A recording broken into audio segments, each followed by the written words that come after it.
RADAKA. RADAKA. RADAKA. RADAKA.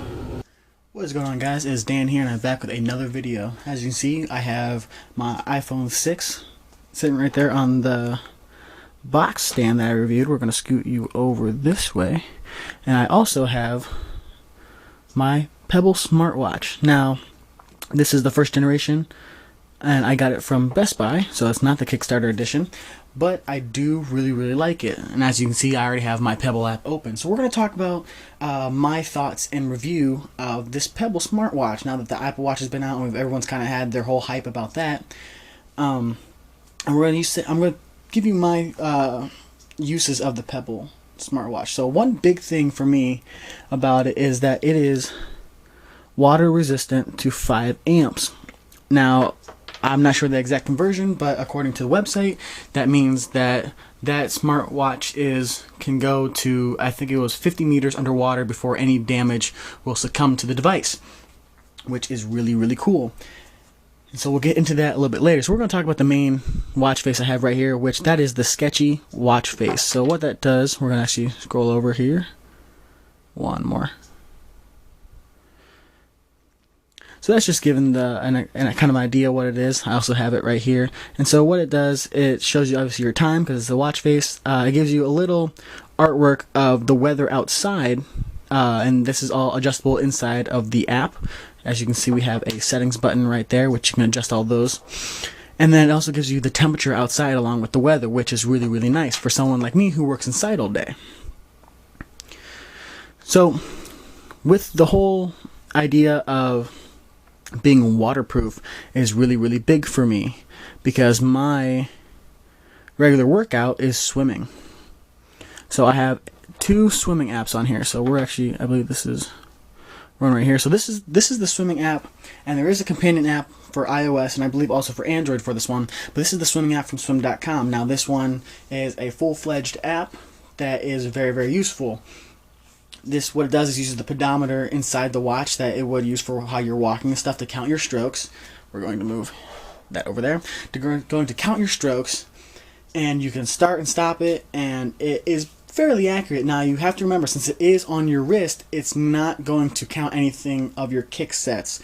Those who aren't swimmers and want to know more about that, go ahead and let me know down in the comments.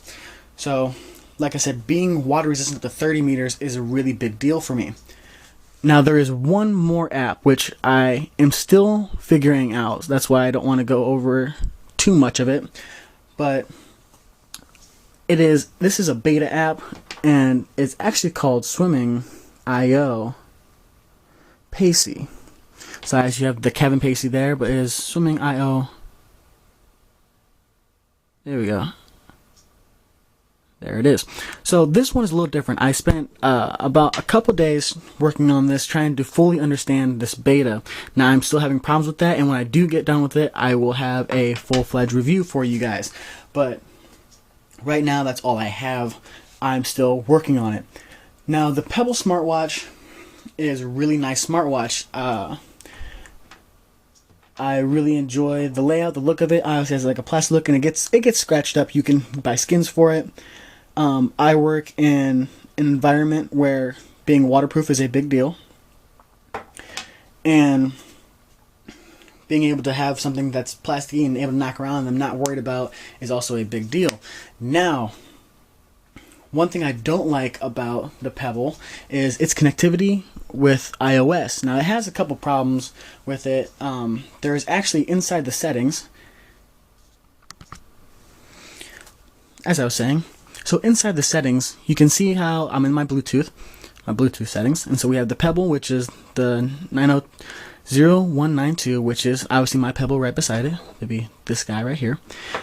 And there is 2 connections here. Now, one is your regular connectivity for Bluetooth, and the other one is the connection over LE. Now, for whatever reason, and I don't know if this is on Android, obviously, because I do not have an Android device, but for whatever reason, you have to go inside of the information and toggle the show notifications on here. Now, I have no idea why you wouldn't want that automatically enabled. It does not come automatically enabled. For whatever reason, it's not like that. That's very confusing. connection flaw. I don't know why it's like that.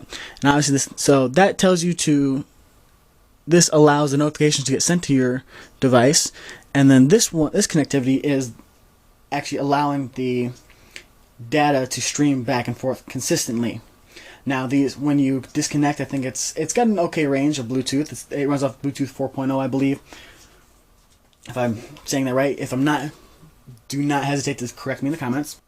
When it does connect, it takes a minute to connect, and then if you disconnect and reconnect, whatever notifications you missed in that period of disconnection doesn't always get sent to your watch. Now, the point of the watch for me is I leave my phone in a place so it'll charge, and I can have my watch, so if I get a notification, if someone's calling me or if I get a text, I can make that decision on whether or not to go ahead and respond to it.